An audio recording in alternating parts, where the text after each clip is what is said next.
Welcome back to Fighters Drinking Coffee. Today we're going to talk about a special topic. So it's your first tournament. You've been training for like a couple months. You're a white belt. You've registered in the novice division of your local, regional, whatever tournament. You're excited. You've been doing pretty good in class. You feel good. You've learned like 2 moves that you feel confident with. And you walk out on the mat for your first match ever. And the guy across from you has the biggest cauliflower ears you've ever seen. He's named after Cale Sanderson. And they ring that bell. He blast doubles you right across the mat. He passes your guard like it's nothing and just armbars the shit out of you. And you are confused because you thought this was the novice division. And this guy obviously was not a novice. So we're talking about sandbagging today. There's a few different definitions of sandbagging, I guess. Or I don't know. Infractions. There's a common infractions. There's definitely common infractions. There's a definitely a very like baseline definition, but I don't really know exactly where, like, it's also a little gray. We've been talking about a lot of gray topics lately, but all the fun stuff is in the gray. Yeah, there's definitely like a gray area involved, but that's fine. That's part of it. But they like, I don't know. That's like the most obvious example that I gave. I would say just to define sandbagging. Sandbagging is the practice of portraying yourself to be of a lower skill level in this case, the martial art we're discussing. I guess it could be anything, but we'll stick with martial art. Portraying yourself to be below your skill level in this practice to then go out and beat people up. And I suppose the infraction there is like you try to disarm or surprise, ambush your people, the people you're training with, or in your example, competing against, with this premise of like, I'm actually down here, but really you're up here. And so you just want to get a quick win or like take people by surprise and just beat them up. Yeah. I mean, is that a reasonable? Yeah. And it's definitely more prevalent because obviously like, in the gym, like you kind of figure out people. I mean, you might have those guys that are like skipping promotions so that they don't get promoted and they can still be whatever rank they're at. But like, obviously, like for the most part, at least unless it's a massive, huge gym, you might run into people you don't know within the gym every once in a while. But like, you at least kind of know the level of the people you train with. But then it's like at competitions when people sign up for a division below, or you have people that compete at they're skipping promotions so they can compete at that belt level for longer, or if you have people that go around and they don't wear their actual belt when they go to open mats so they can beat people up, or when they like travel to other gyms. Yep. And we've actually run into that. I have a story from Nova MMA. You might even remember. Oh. But you'll have guys that like will play around so they can pretend to be a white belt, and then really they're a brown belt or black belt or whatever. What's the story from Nova MMA, man? So it was, I don't remember what year it was, but it was a way back year. Yeah, way back in yesteryear. So some guy came by. I don't know. I think he just like dropped in one day, and I think he was wearing a white belt. Or it was either no-gi or he actually wore a white belt. I don't remember which one it was. We might have actually had two. There's definitely one where a guy wore a white belt. And then afterwards, like after training, we're like, dude, you're not really a white belt. And he's like, yeah, like I just wasn't sure. I didn't want to wear my, I forget, it was either blue or purple. I was like, yeah, I didn't want to wear it. And then out of respect, we're like, that's what? That's less respectful, bro. Yeah. But no, the one was like this guy showed up and he kept referring to him. I'm a Ronin. Do you remember that? Do you remember the guy? No, but that sounds like some like martial arts nerd talk. Yeah, he was like, yeah, we're like, oh, hey man, where do you train normally? Like, welcome, like, glad to have you Trying to be here. welcoming. And he's like, oh, I'm a Ronin. I don't train, I don't train anywhere. And then it's like I rolled with him at the end, and like I was, I was getting the better of him. He's like, what belt do you think I am? I'm like, I don't know, dude. like blue belt, like I don't know, dude. And he's like, I'm a purple belt. I'm like, Nice. cool. Nice. Like, oh, so you were just like you thought you were all slick, like withholding information. Like, let me pull this mask off. I'm actually a purple belt. Yeah, I was actually a purple belt this whole time. Whoa. You didn't even know what belt that was. I didn't even Was this Nogi? I think that one was Nogi. Yeah. Nogi can get like a little bit well, I guess like you're not wearing a belt, Nogi. So like in order to sandbag, and people do this. Like people who are listening to this may have experienced this too, but like people will show up to gyms. This is another like silly, weird, like it's like the whole thing's like a bizarre like insecurity thing, in my opinion, that just makes no sense as to why like you care too much if this is something you do. But people will like show up to gyms and like in no-gi, people like you kind of described an instance of a dude doing it in the gi, although that thread of like I wanted to be respectful. I want to respond to that in a second. His purpose was different, but for sure. But people do that sometimes, which let's talk about that in a moment. But in no-gi, people will it's a little bit easier because like you're just wearing rash guards, right? So and there are ranked rash guards, but like most places it's not a requirement to wear a ranked rash guard. So you kind of just wear whatever, right? People can come in wearing black rash guards. Doesn't mean they're a black belt. It means they like the color black. Yeah. And the rash guard. But like folks will come in and like you can sometimes smell this stuff when like someone walks in. I've worked the front desk. I've been at the front. I've been kind of like at the walkway in and out of gyms many like for years. So I've like watched and surveyed people kind of coming in, and you can like usually it's fairly easy when like a person walks into an academy for the first time. You can kind of like just read the body language and tell like if they're comfortable, if like they look like they've trained. Maybe they have the tattoos, the cauliflower ear, the bags like it says Kings on the back or something. Like, all right, this guy's not brand new. Like he's done some of this before, but like you can kind of get a sense for when someone has some training.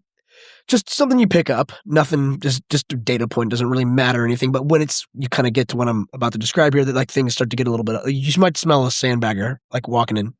Sandbagger kind of has an aggressive tone to it, by the way, when you say it. But whatever.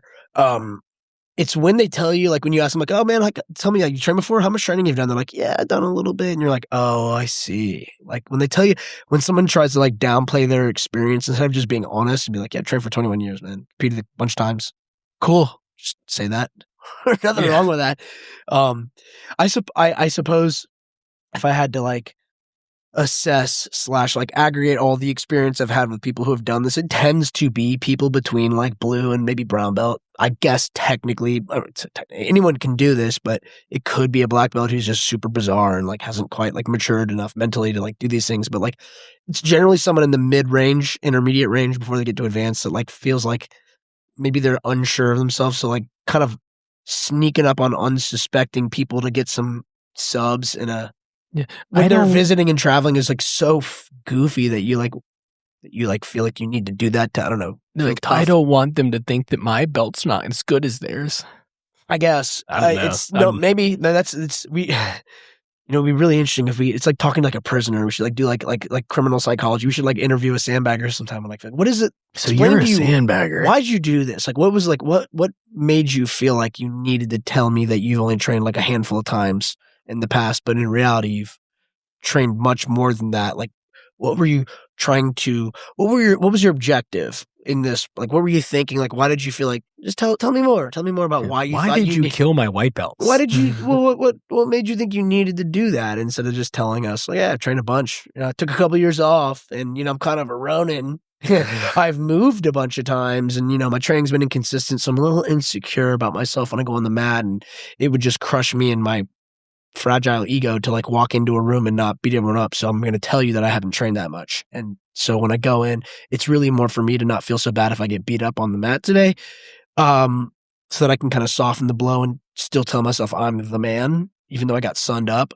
Or ideally I can come in here and tell you that, and then you all will think that I'm not that good, and then I can take you by surprise, and I can whoop you up on the mat. And then when I walk out today and don't train again for 3 months, and then kind of do this to the next gym that I go to, I'll feel better about myself. Yeah, that the use I'm assuming using it to disarm the people, so they think so silly. they go into the role differently. Because I mean, that's true. Like if you think someone's, he's like, I'll do this when I'm rolling with people if they are What a lower will belt. you do, Mike? Well, like if they're a lower belt, I'm not gonna like go the same. I'm not gonna start the roll the same way with like a white belt as I would with someone that's like a purple brown belt. Like, yeah, of course. So like if I understand, like I guess I can see like that thought process of like, oh, I'll tell them I'm a blue belt or I'm a white belt, or I just will hint, lead them to believe. Right? Maybe they don't tell you. Maybe they'll lead us. They'll lead us to believe they're white belts so that we don't go as hard. I think differently of you, Mike. So they can. I don't do this. Yeah, dude, it's like a weird like. I can see how like I understand like from the victim side of it, right? Like why victim? It's not. It's a little strong. No, from like the side of the people that like, oh, I'll make them roll a little lighter with me so that I can get the best of them, before they have an opportunity to react. Yeah, right? I think that's the. It's such a weird position to kind of like try to steelman here, or rationalize, but I think it is that. It's just to be like, hey, I don't want you to know how good I actually am. I don't really know how good I actually am. I think maybe it's that. Yeah. This person's just having an identity crisis. So I need to cheat. Yeah, I need to cheat to win my gym rounds. It's weird, man. I don't generally see it as much these days, but it happens. I suppose if it happens anywhere, then most of them actually might be in competitions now. What's crazy is it still gets through smooth comp. Like you'll see people, I'll have guys that are about to compete and they send me like one of the people in their brackets, like smooth comp profile. And it's like 80 wins, and it's like, it's a white belt division. They're like, dude, look at this guy I'm about to go. It's like an 80 wins with a shit ton of submission wins. Something doesn't look right. You're like, huh. It's like, like, I guess that's what it's going to be. I don't know what to tell you. That's the tricky part with like local tournaments is that like, because they're local tournaments, it's meant to there's not like a big barrier to entry for these things. And like these local tournament guys, like we've interviewed like Dimitri, like these guys, they're trying to make a buck. They're trying to run a good service. And like, what are they going to like come up with some complicated, rigorous bureaucratic process like the IBJJF to like make it? Because I will say the IBJJF does a good job at like, so their infrastructure and like the system for like approval of belts and this and that is meant to like kind of get out of this type of stuff amongst other reasons that they do it. But these local tournaments aren't going to do all that, man. It's like, there's a friendly kind of like, it's like a gentleman's thing. Like, let's just all assume you guys are here. It's like, if you are coming here to do that, like, I guess we can't really stop you. There's really no good tracking mechanism to like prevent this stuff from happening. You just have to be good at not putting your belt promotions on public. We have a private Instagram, but it's just like it's kind of like it's like also funny that they're like I guess we can't really stop you from doing that, but like what do you do? This is a silly thing to do. Yeah, this is silly. Well, yeah, I guess they're relying on morality, but I guess at that point, like oh no, we're just going to rely on the honor of. You can't protect, but I guess there's a lesson in that if you're a coach and you're like, your dude just got like sunned up by like some like D1 wrestler who is technically only 4 months into jiu-jitsu, but has, maybe like 9 or 10 years of like competitive wrestling experience. Like this type of stuff happens. Yeah. It is like a good lesson. I suppose it's a tough situation to be in, but like if you're the coach, you're like, hey, look, man, this is life. Stuff is going to happen. People are not always like transparent with their intentions. That's life for you, brother. It's a good life lesson. Don't worry, we'll find an actual white belt one of these days for you to compete against. Don't worry, keep your head up, man. This is the world. This is, people do this stuff. Yeah, don't worry. He'll. It's funny. He'll be in a different division next year. We think, or if he's not, then like at least we'll know. Like, oh, okay. Yeah, it's a funny topic. And I guess if you're listening to this and you do this, why? Yeah, why do you do this? What are you scared of? Are you scared of losing? It's not a big deal. Like, are you scared of a challenge? Does the challenge and the risk of potentially taking an L in a truly competitive match intimidate you so much, you coward, that you have to go in and like basically bully? I mean, it is cowardice. Yeah. it's like a weird cowardly thing to do. Shame. We're shaming you, but like, Ding. why? What is it like? What's dude? Like, you're taking like jiu-jitsu being serious. Like, you're taking it way too seriously. Yeah. Like, if it's like, it's bizarre. Again, it's just like a bizarre position to put my feet into, to consider like the psychology of a human being who's just like, I feel like I need to win this so badly for my, I guess, fragile ego, that I'm going to intentionally manipulate a scenario so that I can go in and beat up people lesser than me. And even then, I bet if they lost, I'm sure they'd be crushed. Which is hilarious. But like, why? What are you so scared of, man? Like, what do you just go compete, dude? Like, go actually compete with actual competitive, adequately matched up people. And like, but by the way, like, one thing you learn in when you go to these tournaments too, like you've experienced this, I've experienced this when we go to our divisions, like, if you work super hard and if you're as good as you think you are, which is great, like you can, there's positive things about like having like an ego and like being proud of your hard work, like going into these tournaments. Like you'll go into like, one day you'll go into a black belt or a brown belt match, and like you might go up against someone who, I guess what I'm saying here is like, there's ranges when you get into an adequately, I guess we'll kind of propose like an IBJJF scenario where like these guys do some work to like vet and approve the right people in the right divisions, which is ultimately a good thing. That's why I think the IBJJF does a lot of things really well. But and to kind of frame that, just so that, to explain, like, someone basically has to account for your belt rank.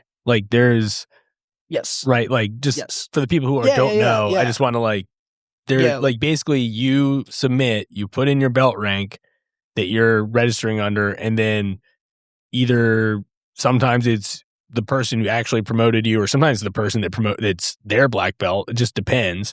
But somebody then goes, yes, this person is this belt, and has to check off on it every single year. There will be like, there's like a chain of like authorization that like Michael belongs in this brown belt division.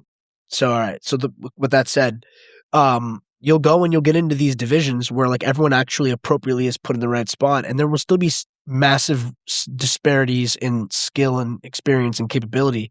Like, you'll go in, you'll have a tournament where you might go against another dude who's a brown belt world champion who is in your division. This guy's like, an infinity time world champion. Like, oh, this is going to be a tough day. And you'll go in sometimes and you'll meet up other dudes and like, you'll destroy them.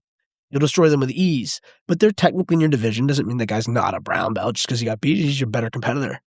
So what I'm saying is like, you're still going to have like this sport we're in has these like, there's variables and like ranges of capabilities, and just like, dude, embrace person listening who's sandbagging, like, just embrace it, man. Like, big deal. You sandbagger coward. You coward. Well, and like, here's a great example of the exact opposite of sandbagging when you have, because outside of IBJJF, they don't have to compete. They wouldn't have had to compete in this, but like Bika Galvao and Diego Reyes, they were green belts competing against black belts because they were beating them because they were good enough to do that. And so like, the color of the cloth isn't, that's right, the be all end all. Like, sometimes someone's just better than you, and that's okay. It's okay if someone just beats you that day. Like, that's a taking jiu-jitsu too seriously thing. If you like really, if you care so much about like the belt and the profile of the other people, it's like, it's a bizarre like projection and like pedestalizing. I'm gonna invent a word here. Putting people and things and ideas on pedestals. That like, something about that, because like in those cases, like those dudes were definitely adequately skilled when they were teenagers. And they just technically couldn't be black belts because that's the rules for like the international Brazilian Jiu-Jitsu kind of governing oversight of like belt ranks. But like when those dudes were still like 16 or 17 and they were like elite black belt caliber skills. But technically, you're right, they couldn't have made it past, I forgot. They were green belts at the time. Green belts. Yeah. They were still like children. They were still children. I mean, like, legally they couldn't buy cigarettes. Yeah. Or Zins, but like, or vote. But these dudes were capable of, Kolabate is another one of those who like, he won ADCC East Coast Trials when he was like 15 or 16, and he was just destroying world champions who were grown men, and he was like 15 or 16 and he was destroying them. So and I guess like there's multiple ways to look at it, right? Like the thing about ADCC trials specifically is that like, while there's actually less of a barrier to entry and less vetting than there is in the IBJJF, the product and like the stakes of an East Coast of like a trials tournament attracts the best people. So it's like the caliber of the athlete that needs to win that. It basically just invites like you're going to end up eventually, if you find a way to make it past the first, second, third, fourth round, like you're going to end up bumping into another dude who's an absolute savage world champion. So like it's almost like because there's no barrier to entry, like you'll get a bunch of people who aren't the most competitive but are there still competing, nothing wrong with that. But those dudes might pretty quickly, if they have some success or if they have bad luck, first round get Pyrotolo.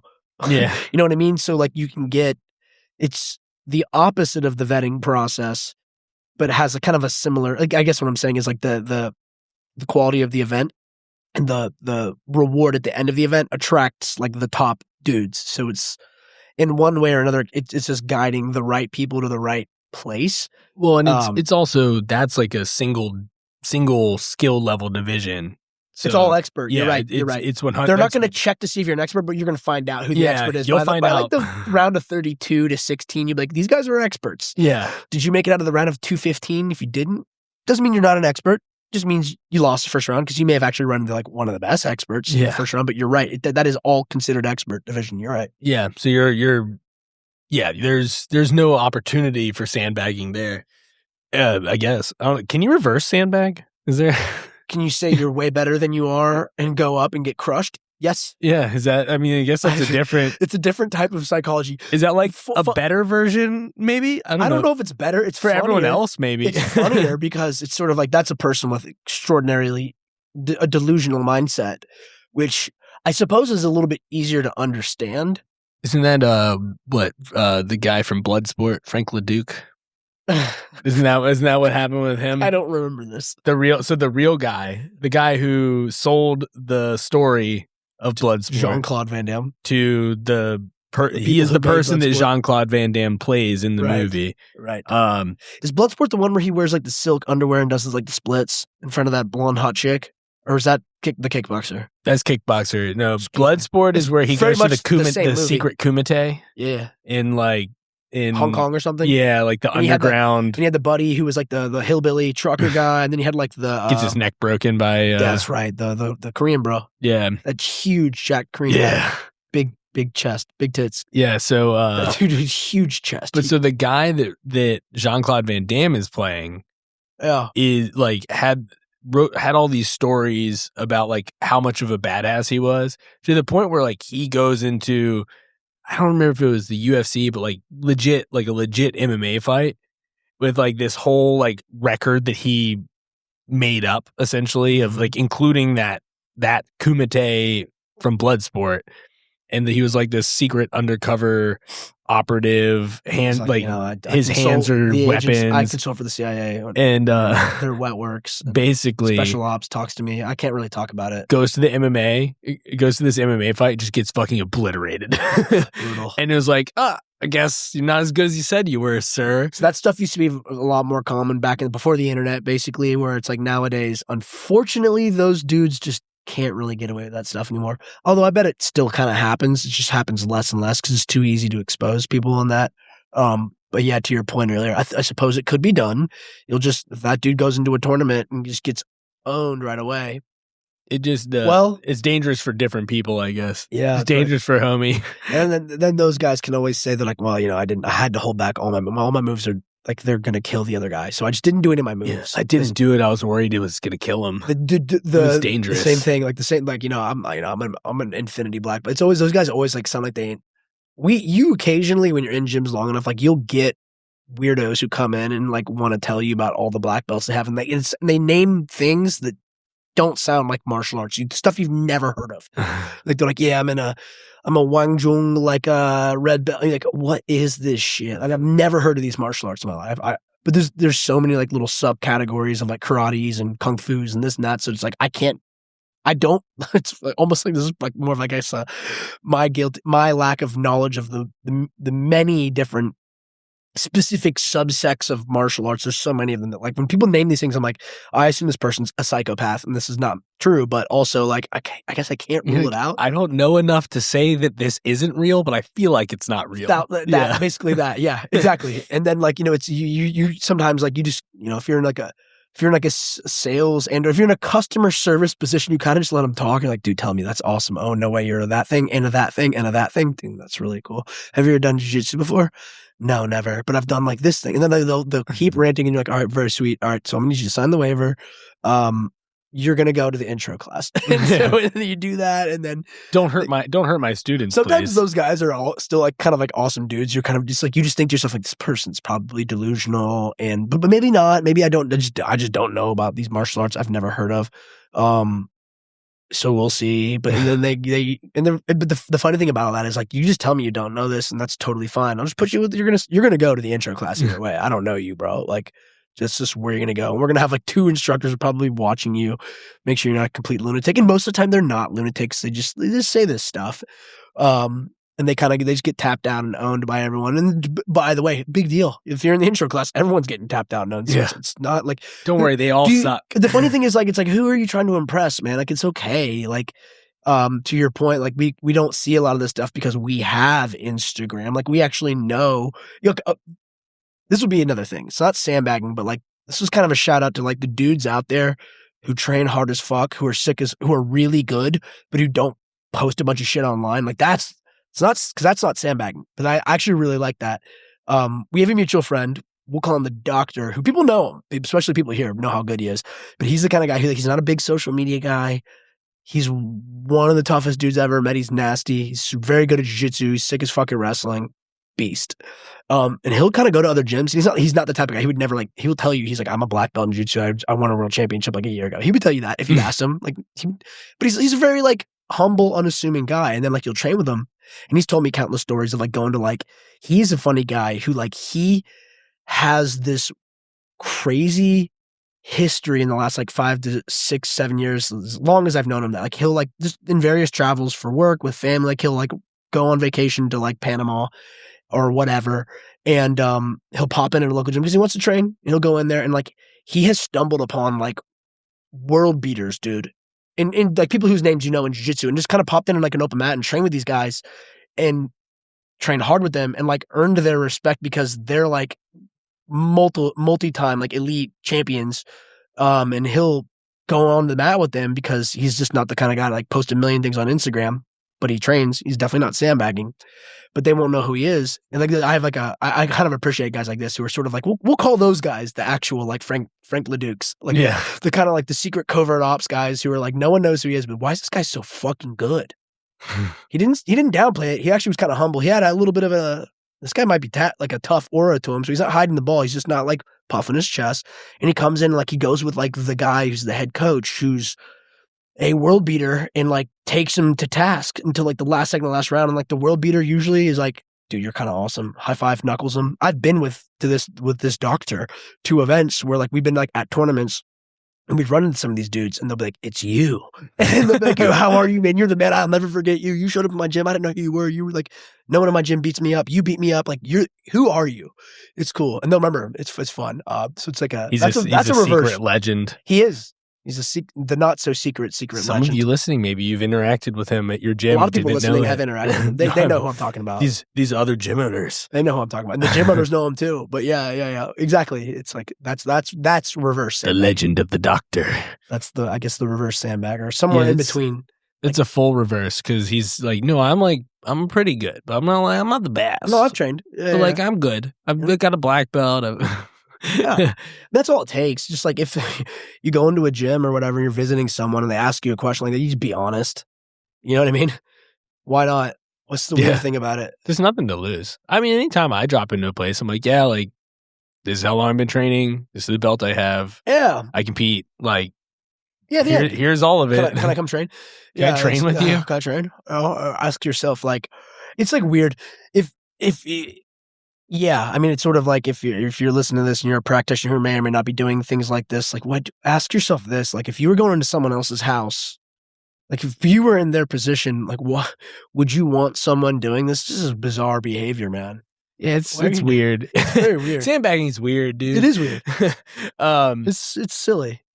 Yeah, like especially I don't know, it just doesn't. It's just too much value placed into like that $5 winning that you have to win that gold medal, I guess. Right? Like maybe that's the driving, like they just have to be, they're not used to not being the best.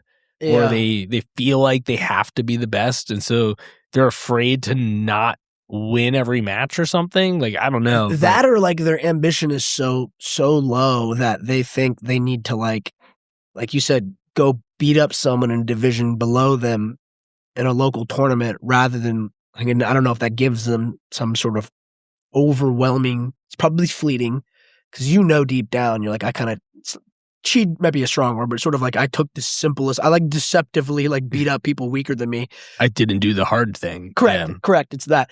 But like if you really want a medal you want to be proud of, why don't you go compete in a division with like, you got to like test yourself a little bit. Yeah. That medal will mean more than like you going out and just like bodying up some white belts to win like 8, 9, 10 local tournaments. Like at what point do those just become like paperweights later where you're like, this doesn't mean anything to me. I have no cool story other than I just like ambushed some dude who just began training. And you've sandbagged more tournaments than this person has months of training. Yeah. Like if that's what you're doing, it's kind of like, it's like, dude, check yourself, bro. Well, Look like, at yourself in the mirror. How can you live with yourself? Your cowardice disgusts us. An easily earned gold medal like is way less valuable than that like bronze medal that or even that 4th place that like you fought hard for. Yeah, like a real fight. Yeah, like you actually what are you doing this for? Had to slog it out, even if you didn't even win.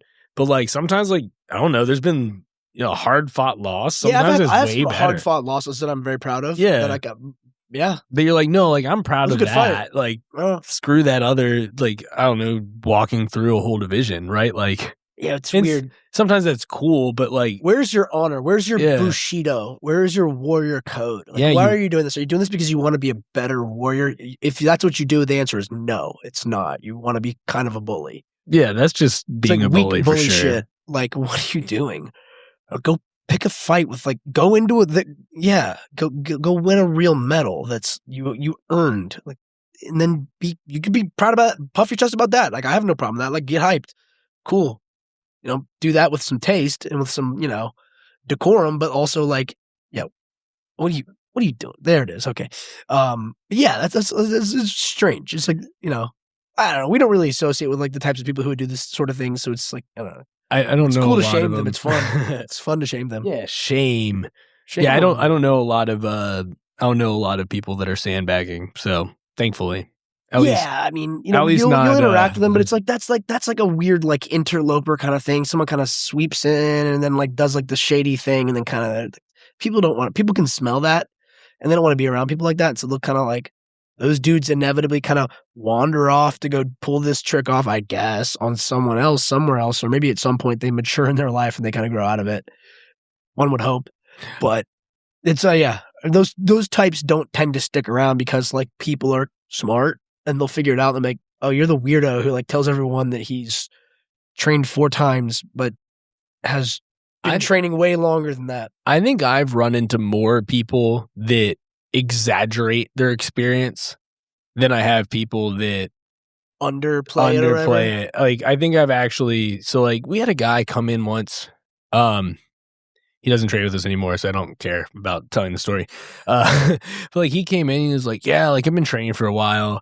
And like he's training with the guys, and one of them was like, yeah, man, so how long you been training? And he's like, oh, like a while.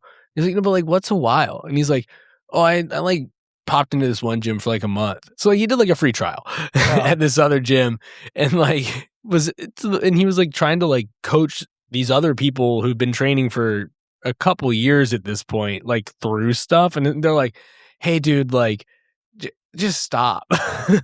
So like I've seen more of that where like people, in like parts of that are, things that occur in jiu-jitsu anyways, like that, like, oh, I learned this thing, I'm an expert now, like that. We see that all the time in this, like, it happens. There's always that white belt who's explaining to the white belt who's been there less time than them.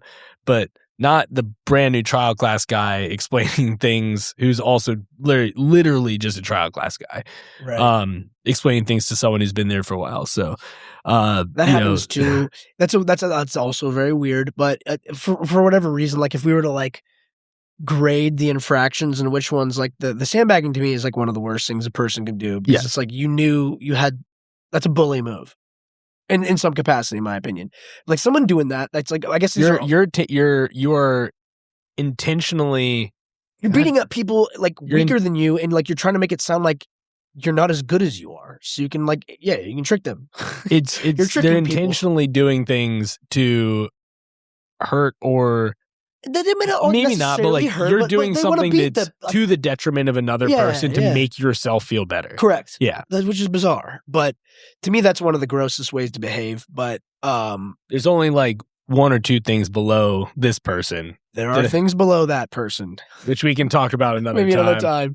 You're right. These are definitely just all like, this is all categories of like silly bonehead things that people do that's not that big of a deal, but it's like, I guess if someone did get hurt because that guy sandbagged, that'd be one thing. But we're not talking about that. I haven't seen that happen a lot. But yeah, no, usually this is just knucklehead stuff. They get like, through it way quicker than. Why are you being weird? It's like, but I want to respond to the idea you talked about a second ago. At least when someone tries to like aggrandize their skill set, like I kind of, that's another, like I put all of like the psychology of these things in like a bucket of like different versions of insecurity and the need to feel validated. But at least that one I have somewhat, perhaps, I don't know, I think a better understanding of why someone would do that. And I think it's just a thirst to want to be like, hey, I just want to fit in and look cool, which like I get. Like, again, I think it's kind of a dork move, but like also like, okay, like it makes like you kind of feel bad for that person for being like, just tell them you don't need to do this. Like, it's okay. I know you're not an expert. It's okay. It's like, hey man, just relax. We don't care that you've never done this. Yeah. We got a room of instructors. We accept you. It's okay. I just want to settle my maybe that's the move for all these things. Like, whatever. I just tell me what your skill set is. Answer the question. Can you count on two hands how many times you've trained? Just, we accept you no matter what. We accept you. but if someone does that, I'm like, all right, you want to sound like you're cool and you know more. Like, all right, I mean, you shouldn't do that. But like at the same time, like, all right, it's kind of like, I know that you don't know what you're talking about, so it's kind of harmless. And like I can handle it. So it's like somewhat harmless, but also just like, Jesus, why are you doing this? Who do you think needs to hear what you have to say? Yeah. It's another, again, it's like, it's in the broad and vast bucket of insecurity, which insecurity causes people to do a lot of funny things, I suppose. So yeah, I think that's what that one. I did want to say one thing I mentioned earlier, that in regards to the belt thing, when the guy you were talking about had, like, I guess he put on a white belt when he's actually a blue belt. I have heard people, and I've had people do this like around me where they're like, yeah, I got my blue belt from a different gym and I didn't want to wear it because I didn't get promoted from you guys. So I demoted myself to white belt. I always tell people, like, what are you doing? You don't need to do that. Dude, wear the belt. Someone else gave you the belt. It's totally fine. Yeah, someone obviously believed that you were that you were worthy of this. Accept the belt, bro. Like, it's yours. If you earned it from another academy, that's like, I always tell people that, because I had people, but for what it's worth, I've had a lot of people tell me that they were doing that too, to kind of almost to be like, hey, this is what I'm going to do. What do you like? To which I'm glad they tell me so I can then tell them that. So I'm like, no, dude, like you got promoted, like you earned it. Like, it's not a big deal. That is like another, like, I think sometimes, I don't know if back in the day people used to do that. Like maybe people used to do that. Like, you're new to my gym, you're a purple belt. I put that white belt on. I don't know you. I think I've heard old school stories of that with like, I think I heard a Hickson story. Like some dude went with his blue belt to like someone's gym. Might have been the Hickson gym. I don't know. I'm not gonna like I can't remember. Throw shade at Hickson. Don't you dare. He had been training like all over. I think he had just gotten his blue belt somewhere and then went to a new gym, and they're like, nah, dude, you take that thing off. Okay. So maybe it used to happen. It might be like an old school thing, but that, also, mafia shit, I guess. That's weird, right? That's also kind of weird. I don't think that's necessary. But in my experience, like usually if like someone does that, they'll kind of tell you, or I'll ask them, like, I heard you were a blue belt at a different gym. And sometimes they kind of keep it close to us. I'm like, yeah, but I'm new here. So I'm like, they'll just put on the blue belts, no problem. Because I think, if I may, the last thing on that, I think it's just people care too much about how good they think they are or are not at executing jiu-jitsu. I guess my response to that is like, if you really care, go compete. and we'll just go find out how good you are. People are in the room to train because they want to be good at it, but it's like the validation or like status of like what these belts may or may not convey to other people. It's like I think people read into it way too much, man. Well, and maybe it's easy for me to say. I guess if they're the belts don't matter once you have the last one. I was gonna say, I do realize like every time I do this thing, it's sort of like, and other black belts do this too, and it is true. We say it for a reason. But I also think it's funny.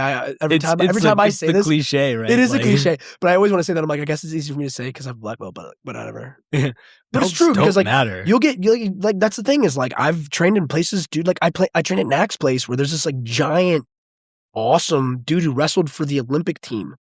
He's a purple belt, he just got his purple belt. And dude's awesome, good dude, and like we're like training, and I tell you like. Just because I have a black belt and he's got a purple belt, man, it's a pretty competitive training, dude. Like he's fucking good, and he's not sandbagging, by the way. But like we're training Nogi, I'm like, this guy feels sick as fuck. He's really good, and so all I'm saying is like, I guess it's like one thing when you get the black belt, but you're like, some of these dudes feel like they're still very goddamn challenging to train with, and the belt really just, it's just like I think it's just like a between you, like there's I guess 3 elements that I'll use to get to this point, which is like it's a reflection of the work you do in the community that you're involved in, that a black belt and or like professor leader is choosing to just recognize the work you do. So it means something to you. And that's really where it should end. Yeah. It means something to you. And like, yeah, we'll use these belts. The belts do have, I realize it's more than what I'm saying. That's what I think the healthy, mature thing should be for individuals to kind of think of it like that. Yeah, we use the belts to get into the IBJJF and do things like that. So there is like practical applications, like I want to keep ascending, so I'm going to need the next belt. So people kind of like build this up to be more than I guess I'm saying it should be.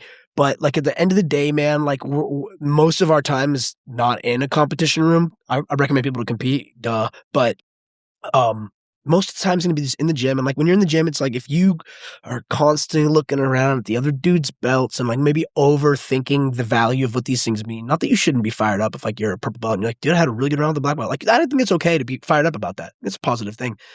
Don't make it more than it is. No, like, it is that's where it stops, right? Right. But I don't think it's a bad thing for someone because like again, like taking a step back, like there's still a level of like skill measurement there. But you might have been about to say this, but like the belts are personal, right? Like there's I think I just said that. Yeah. Like it is but it's for you, the it's individual. a measurement of you, not a measurement of you versus the world, everybody else, right? Yeah. Like it's, hey, like you've done the thing. You did the work because like you were consistent. You got in front of your professor. The professor's like, hey man, you've been here in this room, and in this room we have certain standards and objectives, and like there's like a rigor that we apply to this, and you did it, and like this is for you to be excited about. Like you earned it. And that's kind of where it ends. Yeah. And we've probably said this on other episodes that like the 50-year-old black belt and the 18-year-old blue belt you can't measure these people the same way because obviously there's physical limitations involved too. Like an 18-year-old blue belt might beat up every 50-year-old in your gym just because they're full of piss and vinegar and have something to prove and doesn't, they sit around all day and they're fresh at 7:30 p.m. every single day. There's so many other factors involved that like that's just a terrible way to measure your own ability, right? If like your fighting ability is like so important to you, like I get it because my fighting ability actually is important to me. I get that. Like just go compete. Like there's this training room bizarre stuff and like go compete in a real division that you should be in and talk to your coach about that. Like don't like be like running around with like this like bizarre like grandiose version of yourself that you need to validate by like acting goofy in a training room. Like if you like care a lot about your fighting, that's okay. That's okay. Yeah, and go compete.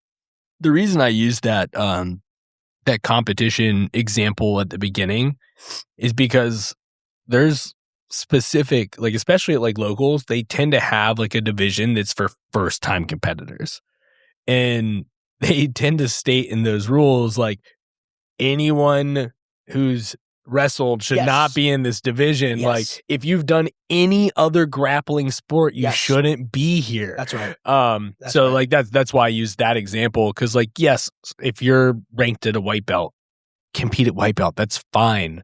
I like whatever. That's where you should be competing. But like, don't maybe if you have D1 wrestling experience, maybe we don't compete with the first time competitors, Right. You know, and this actually might be a good point to kind of segue off of into what should you do if you know someone at your gym. Obviously, we don't know anyone because we don't surround ourselves with these people, at least that we know of. But like, what do you do if you have people at your gym that you find out are like intentionally signing up for divisions below what they should be signing up for? I mean, it depends on who you're talking to. You're talking like if it's like a coach. Yeah, if these are training partners, not the coach specifically. Not if we find out, but yeah. Well, that's okay. I mean, if you're a training partner, I think it's just it's not a big deal. Like, I think it's the coach's job. I don't think like people need to go off and like start tattletaling and shit. Like that's kind of silly. But like maybe you can make fun of them. Yeah. It depends on how are you on like if you're kind of on like friendly terms with this person, you can have a conversation with them and be like, what are you doing in that fucking white belt division? You wrestled at, Penn State. Yeah. What do you like you can like have a little fun with them, but like this is a coach's job. Well, it's a coach's job to do this. I guess that's what the question is, because actually this came from like a question section on Reddit. Okay. This was something someone asked to the world. What should I do? Is like, hey, so this guy that I train with signed up for the novice division. This is his like third time. He's been competing for over a year now. Like, and so I guess part of it is too, like, coach is going to show up and have to coach this guy, right? Well, maybe this person's going off on their own. I had to guess, but yeah, but you're right. But like, the coach should you let that. Should you let your coach know beforehand if he's going to have to show up and coach this guy while he sandbags? Like, I don't know. I think that's the responsibility of the coach. Ask coach. Like, here's the thing. Here's what I would say to the Reddit. Do you know so and so signed up for this? I don't know. Like, I'm just trying to. I don't think that the person. I think this is like you don't need to be a tattletale. Like, number one, like I think you just kind of like we just shame the person. I think you shame them. I'm okay with that. I think you mock them and you shame them, and I think, or you just like take it on the chin and be like, this guy's kind of a silly goose, but like, all right, he's not hurting me in training. Like, just like, it's not your problem. And like, this reads as like a tattletale question. Like, what should I do? I want to go tell him. I'm like, oh yeah, he's beating up the white belts, and and I'm over here not doing that, and I'm a good boy, and like that guy's a bad boy. Like, all right, grow up a little bit. Like, everyone's adults. Like, you just like, here's what I would recommend that person. Like, okay, like make a mental note of it. Be like, all right, in the training room, that guy's kind of a weirdo, and then leave it at that. Yeah, it's the coach's job to do all that stuff, and to be like, the coach should be like, hey man, you know what? You came in here a week ago. You seem really good. You're asking me to go coach. If this is the case, you're asking me to coach in this weekend. I'm like, all right, yeah, maybe I can do that. I think I have some time. I'm available to go do that. I don't know you that well, but like, it's tough. It's in the scenario where coach is going with athlete to a tournament. One would assume the coach would be able to figure out this disparity between division the guy's in and like extraordinary skill. If the coach is half decent at his job, you should be able to figure that out. And if he's not, he's like, all right, let's go crush these white belts. Then like, that's the coach. And I guess if this person's asking, like, I'd say, okay, I'll change it up a little bit and give the crybaby Redditor a little bit of credit. Like, if that's the culture and the coach seems to be like allowing it all the time, like maybe go to a different gym, man. Or like ask yourself if the training environment's okay. Like, if it's not, I don't think it's like the biggest sin. Again, this is we're getting a little bit into like jiu-jitsu taking itself too seriously here. We're like, all right, it's like, if everything else is okay, like if the gym's across the street from you and like this is what these guys do, like, but like you're getting your money's worth, like you're learning. It's maybe the coach and the sometimes D1 athlete go in and fucking crush white belts like in tournaments in like, a couple hours where no one knows who they are. Like that is bizarre. But like, is it the biggest deal in the world? No. But if that could be a symptom, like Colt episode we talked about, that could be a sign of like a weird environment. And if other aspects of the environment are weird, then like go find another place to train. Yeah. But you don't need to be a tattletale. Yeah, I think one of the top responses was just like, I mean, the coach is going to find out one way or another if he doesn't already know. Like, yeah, exactly. Like, if he's going there to coach him, he's going to find out real quick. I mean, if you're close to the coach, like, okay, how about this? Like, if you're the person in the room and you're like a 4-stripe purple belt, you've been in this gym for forever and you know the coach really well. And like, if you know something the coach doesn't know and the coach trusts you and like something, because it's pretty common for like guys in charge to have like advocates in the room, like little like students who will kind of feed you intel on like how's the community doing, like what are people like, you know, that's important. Like if you are like a confidant of the coach and you're close enough with the guy and it's not weird for you to be like, you know, that dude's been training for like 6 years, right? Like you can do that too. Like but like you ought to know these things just by having basic human intelligence and being in a room like long enough. So be like, hey, you know, Johnny's competing at novice, right? He's like faking being bad. He's actually sick as fuck. It's like he beats up everybody else here. Like what? Why is weird it? Do you know he this? uses when he walks around to act like he's injured? He ain't injured. Yeah, like, not injured at all. Yeah, I mean, sure. He's fucking Kaiser Sozang everybody, dude. Yeah. I mean, look. If you see something, say something. Like, don't be a tattletale. But like, if you're like, if like you've gotten to a point in your jiu-jitsu tenure that like you kind of know the culture pretty well and you kind of understand like what a good training environment and a bad training environment looks like, and you see someone being bizarre, I don't think there's anything wrong with going to the coach and being like, just, hey man, by the way, I don't want to be a pain in the ass or anything, but like this guy's doing some kind of weird stuff. It's like, that's a good thing too. I think this dude's a fucking weirdo. Yeah, because that I mean, this does get into a whole world of things we could talk about, but like we'll have to talk about them at some point. Eventually we're gonna have to. Well, look, I mean, like if you see weird shit, like it's, you know, it is important to be like, yo, like let's. I'm gonna help, because it's like hygiene for the room. It's not just like cleaning the mats after training. It's kind of like the keeping a clean training environment. It's a literal thing, but it's also like kind of like an intangible a little bit too. And I can consider that a positive thing for like a guy who's been around and who's got enough judgment and like knows enough people in the room to be like, man, this dude over here is kind of a little off. That's a good thing. But if you're gonna be in a crybaby, like this guy goes up and beats wipeouts up, like he's bad. Like, you know, figure it out, man. Yeah, we talked about the cancers and the toxins within the room, right? Like the training during the cult episode, we talked about like, you know, you have to be conscious of the development of those people or those groups. So I mean, yeah, I guess that's true. Like if this guy's just if he's just signing up at the locals, sandbagging, and I know we said sandbagging sucks because it is. I mean, it's a shitty bully thing to do, but like if he is only doing it at the tournament, like it is a little bit different in terms of your responsibility. Yeah. You don't have like some responsibility. It's like my conscience. I can't rest with knowing it's going to weigh me down in my life. Now, if he's also doing this in the training room, you have a responsibility. You got to fuck him up. To fuck him up. You got to fuck him up. You have a responsibility to beat this guy down. Yeah, you can. But that's just, again, like, because you got to protect the mats, man. You got to protect your own white belts. Yeah, that's right. So that's if he's doing this in the room too. That's what mat enforcers are for. Then you go tell coach and you say, hey, do I have permission to kill this guy? I think this guy needs some mat enforcement. Yeah, and like, you know, I think we've talked about it. I'm pro mat enforcing. Sure, yeah, if done correctly, it's a good thing. There's a right way. There's definitely a wrong way. We're not going to the dark side like Knack here. No, he's a bad boy. Yeah. Well, that was a whole other thing, but I get what you're saying. I mean, it was sort of mat enforcing. It was just that was a whole nother level. Yeah, I suppose. But you know, it's in the past. The statute of limitations is over. It's in the past. He's learned. He's grown. He's become a better It's person. in the past. Yeah. He's not a bad person. He's a great person. He's awesome. But yeah, it's dude. Okay. But if you're sandbagging, in summary, you're a goofball. What are you doing? You're a goofball. Why are you goofing? Just be. You seem weird. Be better. Yeah, be better. Just be better. That's pretty good. Be better. Be better. Grow if you're up. sandbagging, be grow better. Up. Throw that on a t-shirt. Grow up, dude. If you're sandbagging, be better. Fire drinking coffee. Yeah. Yeah, I mean, I guess that's the tagline for that one, guys. If you're sandbagging, just be better. Do better every single time. Yeah, guys, that was Fighters Drinking Coffee. Thank you for listening as we tear down the sandbaggers. Kill them. Like cleaning up after a flood. Yep. That might be a Louisiana reference that goes over people's heads. But I mean, yeah.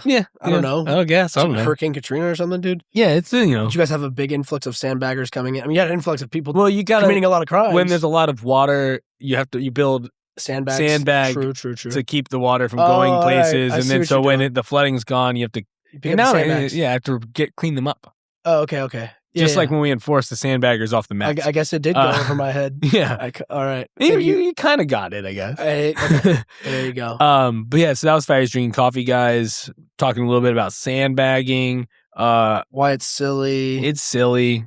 I mean, it is. It's silly. It's silly. It's a bully move. Don't do it. But I mean, there's also reverse sandbagging. Just be yourself. Hey, which just be is yourself silly, and but act confident.